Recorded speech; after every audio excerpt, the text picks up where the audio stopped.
Si une élection présidentielle se tenait en Ukraine dimanche prochain, Volodymyr Zelensky n'arriverait qu'en seconde position, 11 points derrière Valéry Zaloujny, l'ancien commandant des forces armées. Fin novembre, le Centre de Monitoring Social, un centre d'études d'opinion, a publié le premier sondage d'intention de vote en vue d'une élection présidentielle qui reste hypothétique car toujours interdite par la loi martiale. Mais ce sondage raconte quand même beaucoup de choses. Bonjour à tous, c'est Sébastien et bienvenue dans cette vidéo où l'on décrypte ce sondage d'intention de vote, mais surtout ce qu'il nous dit de l'état d'esprit de la classe politique ukrainienne qui s'attend à un cessez-le-feu, voire à un accord de paix dans un futur proche, maintenant que Donald Trump a été réélu, et à la levée consécutive de la loi martiale et à la reprise de la vie politique. C'est le 26 novembre déjà que le Centre de Monitoring Social a publié cette étude.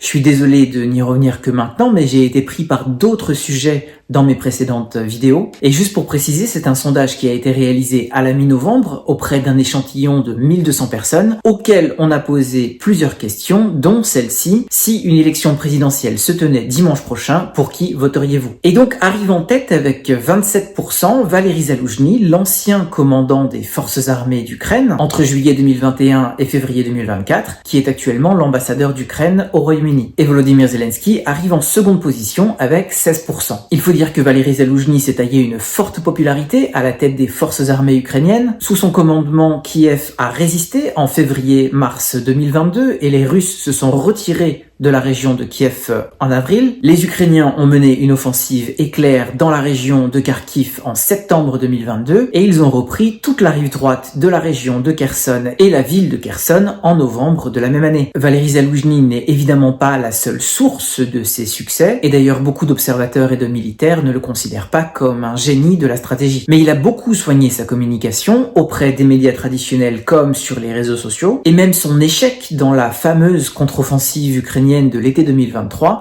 eh bien ça n'a pas vraiment écorné sa popularité. Et quand il a été démis de ses fonctions en février 2024, une des raisons qui était régulièrement avancée, c'était que sa cote de popularité était plus importante que celle de Volodymyr Zelensky. Et ça, le président, il n'aime pas du tout, et au vu de ce sondage, on comprend pourquoi. Je vais revenir sur cette hypothèse d'un duel Zaloujny-Zelensky, mais d'abord je continue à dresser la liste des autres prétendants. Selon ce sondage, l'ancien président et oligarque Petro Poroshenko arrive en troisième position avec 10%. Et puis, c'est l'actuel chef du renseignement militaire, Kirilo Boudanov, une autre personnalité très médiatique, qui est crédité de 6% des intentions de vote. L'oligarque Yulia Tymoshenko, ancienne égérie de la Révolution Orange et ex-première ministre, obtient 4%. Andriy Biletsky, le leader des groupes nationalistes radicaux liés au bataillon Azov, lui, il est crédité de 3% d'intentions de vote. Ça, c'est assez consistant avec les élections passées, puisque l'extrême droite n'a jamais fait recette électoralement en Ukraine. Et puis, à moins de 3% d'intention de vote, on trouve des personnalités comme l'ancien champion de boxe et l'actuel maire de Kiev, Vitaly Klitschko, ou encore des personnalités de l'ancien monde, notamment Yuri Boyko, le chef de file de l'ex-opposition estampillé pro-russe. Il est important de souligner que 15% des personnes interrogées ne se sont pas prononcées et 10% ont préféré ne pas participer au sondage. Dans ces résultats, ce qu'on peut voir, c'est un rejet de l'ancien monde politique qui est relégué au second, voire au troisième plan. Et ça me semble assez crédible, puisqu'il y a en Ukraine un très fort désir de modernisation, de transformation, d'intégration européenne, de lutte contre la corruption et contre l'oligarchie. Et ça, c'est vrai depuis le début des années 2000, en gros. Et donc, on peut imaginer à quel point ça s'est amplifié avec les traumatismes éprouvés depuis 2022. Et donc ça, c'est intéressant que ce sondage le démontre. Par contre, l'hypothèse d'un duel Zaloujny-Zelensky, ça ne reste qu'une hypothèse. Tout d'abord parce que tout dépend de la fin des hostilités, quand et dans quelles conditions, avec quel sentiment de défaite ou de victoire, puisque ça jouera beaucoup sur l'appréciation de l'équipe en place et notamment sur les chances de réélection de Volodymyr Zelensky, à supposer que lui veuille se représenter, puisque on voit quand même à quel point il est physiquement marqué par l'exercice du pouvoir dans ces circonstances exceptionnellement dramatiques. Et d'ailleurs, Valéry Zaloujny lui-même n'a jamais annoncé une quelconque candidature, il a toujours évité cette question. Ensuite, il faut bien voir qu'on ne connaît pas encore la composition du corps électoral. Après l'arrêt des hostilités, combien d'Ukrainiens rentreront au pays et quid des Ukrainiens vivant dans les territoires occupés ou encore en Russie et au Bélarus? Est-ce qu'ils auront le droit de participer à l'élection? Et si oui, quelles en seront les modalités? Pour organiser une élection, il faudra aussi attendre une démobilisation générale pour que les centaines de milliers de personnes qui sont actuellement sous les drapeaux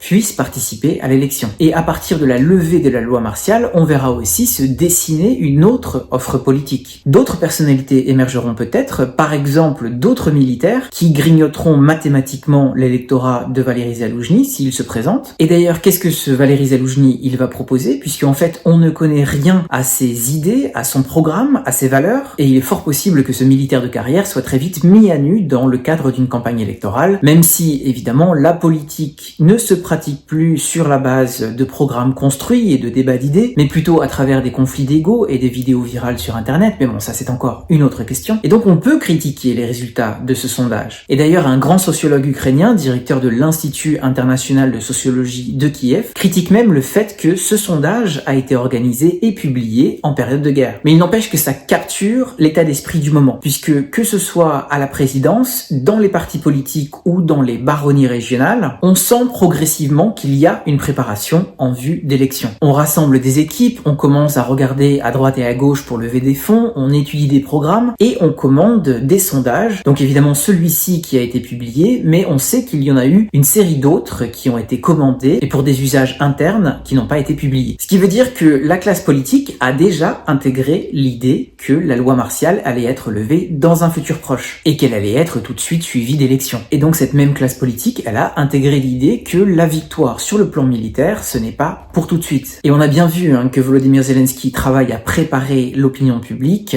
à la perspective que certains territoires pourraient rester occupés pendant un certain temps et que l'Ukraine travaillerait de manière diplomatique pour les récupérer. Et ça, on peut l'appeler du pragmatisme, du réalisme ou du défaitisme, mais ça montre que la classe politique s'attend à quelque chose maintenant que Donald Trump est réélu. Donc on ne parle pas forcément d'une fin définitive de la guerre ou d'une paix durable, puisque comme on le sait, beaucoup va dépendre de la Russie, et il n'est vraiment pas sûr que Vladimir Poutine se contente des gains territoriaux actuels. On sait bien que son objectif final, c'est Kiev et la mainmise sur l'Ukraine en tant qu'entité souveraine, mais au moins la classe politique ukrainienne attend une pause qui permettra de réouvrir le pays, de tenir des élections et de panser certaines plaies. Alors, est-ce que cet état d'esprit de la classe politique est compatible avec les attentes de la population qui a consenti à énormément de sacrifices et qui croit encore dans sa grande majorité dans la victoire? Est-ce que cette prévision d'un cessez-le-feu imminent n'est pas avant tout démoralisatrice pour les soldats qui continuent à se battre sur le front? Et aussi comment les oligarques d'Ukraine qui ont façonné la vie politique du pays pendant 3 décennies vont se positionner par rapport à ça? Ça, ce sont des questions que l'on va continuer à suivre sur cette chaîne, mais en tout cas pour l'instant, il faut retenir qu'il y a véritablement des mouvements de fond qui promettent un retour du politique en Ukraine dans un futur proche. Merci d'avoir regardé cette vidéo jusqu'au bout, je file et je vous retrouve demain.